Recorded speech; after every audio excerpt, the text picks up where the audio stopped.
लक्ष्मी स्वरूपा रुक्मिणी महारानी से विवाह हुआ।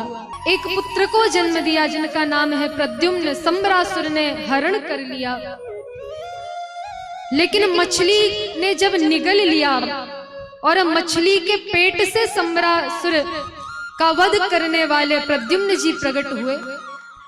जब प्रद्युम्न जी लौटकर आए अपनी पत्नी के साथ, तब तक गोविंद का और विवाह संपन्न हो गया। कितने विवाह हुए? बोले 16,108 विवाह हुए। राजा परीक्षित ने प्रश्न किया, इतने सारे विवाह भगवान के कैसे संभव हुए? तो आज सुखदेव जी महाराज वर्णन करते हैं। एक बड़ी सुंदर कथा भागवत जी में आती, इसको कहते श्यामंतक मणि की कथा। और ये जो कथा है, इसका प्रभाव ऐसा होता है कि इसे सुनने से जीवन में व्यर्थ का कलंक नहीं लगता। कहते हैं संसार में कोयले से भी काली यदि कोई वस्तु होती है तो व्यर्थ का झूठा कलंक होता है। और ये संसार सबको एक ना एक दिन कलंकित करता है। भले ही 4 लोग एक कमरे में बैठकर आप पर चोरी का झूठा आरोप लगाएंगे या प्रत्यक्ष रूप में, लेकिन कलंक तो जीवन में लगता है। और इस कथा को सुनने का प्रभाव ये कहा गया है कि जो व्यर्थ का झूठा कलंक है वो इस कथा को सुनने से दूर हो जाता है। एक सत्राजित नाम का गोप आया, सूर्यदेव का उपासक था। सूर्यदेव ने प्रसन्न होकर उसे एक श्यामंतक मणि दी। वो श्यामंतक मणि 8 भार सोना प्रदान करती।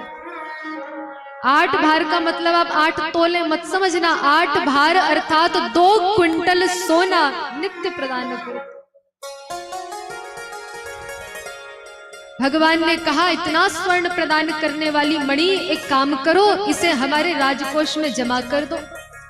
सत्राजित ने मना कर दिया।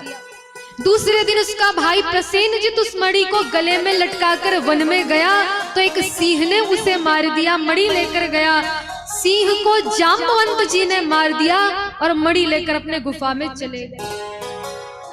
इधर पूरे द्वारिका में हल्ला मच गया कि हो ना हो द्वारिकाधीश ने ही मणि की चोरी कर ली।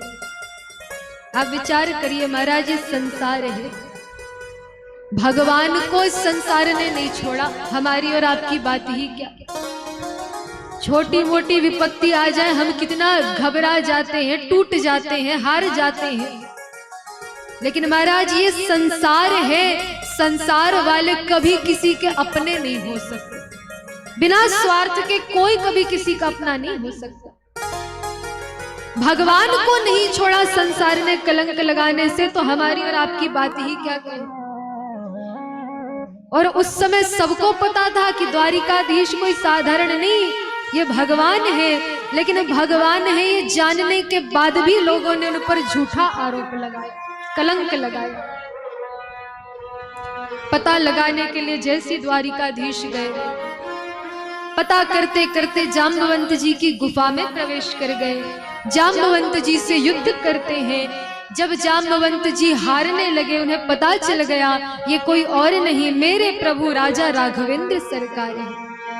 मैंने ही वरदान मांगा था कि प्रभु यदि मुझे कुछ देना चाहते हो तो मुझसे युद्ध कर लो।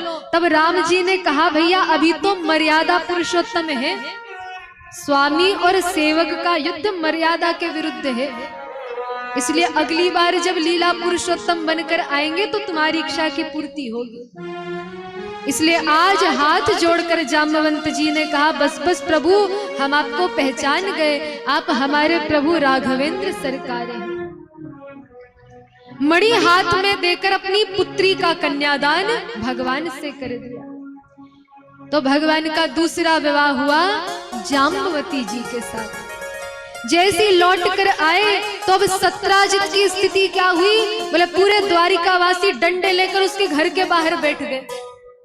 इसने हमारे प्रभु को कलंकित किया है, बाहर तो निकले, इसको बताए।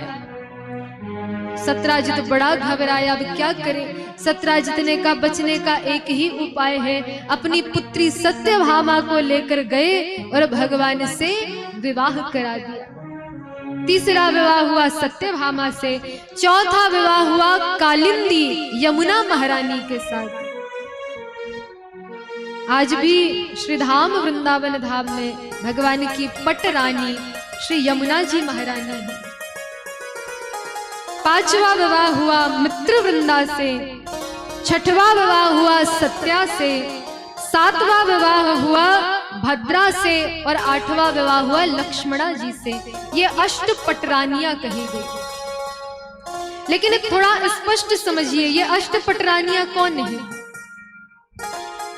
वर्ण आता है, भूमि रापो नलो वायु खम मनो बुद्धि रेव च अहंकारम इति यम्मे भिन्ना प्रकृति रष्टधा। 8 प्रकार की प्रकृति कही गई है। भूमि जल अग्नि वायु आकाश मन बुद्धि और अहंकार, ये 8 प्रकृति है। और यही 8 प्रकृति भगवान की अष्टपटरानी बनकर आई। कहने का अर्थ क्या है? जीव वो होता है जो प्रकृति के वशीभूत होता है। संसारिक जीव प्रकृति के वश में होता है, लेकिन ईश्वर कौन? जिनके वश में सारी प्रकृति होती है। ये तो अष्टपटरानियां हुई। फिर एक भौमासुर नामक असुर हुआ। इसने 16,100 राजकुमारियों को बंदी बना रखा था। मन में भावना थी कि जब सब 20,000 हो जाएंगी तो सबके साथ एक साथ विवाह कर लेंगे। जैसे भौमासुर का उद्धार करके गोविंद ने कारागृह को खोलकर देखा, आज सभी राजकुमारियां हाथ जोड़े खड़ी हुई, नेत्रों से अश्रु प्रवाह हो रहे हैं। और आज सभी राजकुमारियां करुण पुकार करती हैं कि हे गोविंद, आपके सिवा हमारा दूसरा कोई आश्रय नहीं संसार में। यदि आपने हमें स्वीकार नहीं किया तो हम सबको आत्मदाह करना पड़ेगा, क्योंकि स्थिति ऐसी है कि हम एक राक्षस के कारागृह में रही है। यदि हम पिताजी के घर जाए तो पिताजी भी रखेंगे नहीं, कोई राजकुमार हमसे विवाह करेगा नहीं। हमारे पास एक ही मार्ग है कि हम अपने जीवन का अंत कर दें, अन्यथा आप हमको स्वीकार करिए। और आज जैसे प्रभु ने उनकी दशा देखी तो आज गोविंद ने कह दिया कि ठीक है, हम आप सबको स्वीकार करते हैं। संसार से कह देना तुम कृष्ण की पत्नी हो, फिर संसार वालों की सामर्थ्य नहीं कि कोई तुम पर एक उंगली भी उठा सके। और भगवान ने उन 16,100 राजकुमारियों पर कृपा की, सबसे विवाह। सुखदेव जी कहते हैं, राजन 16,108 विवाह करके भगवान कितनी पत्नियां हुई हैं। अरे वो तो चराचर जगत के स्वामी हैं, हम सबके पति, आत्मा के पति, चराचर जगत के पति एकमात्र गोविंद ही तो हैं। यदि हमारे स्वामी कोई है, पति कोई है, तो कृष्ण ही तो है। इसलिए तो मीराबाई कहा करती, मेरो तो गिरधर गोपाल दूसरो न को, जाके सिर मोर मुकुट मेरो पति सोई। आत्मा का पति कोई हो सकता है, शरीर का पति कोई हो सकता है, शरीर की पत्नी कोई हो सकती है, पर आत्मा का पति सिवाय कृष्ण के कभी कोई नहीं हो सकता। प्रभु ने सबको स्वीकारा।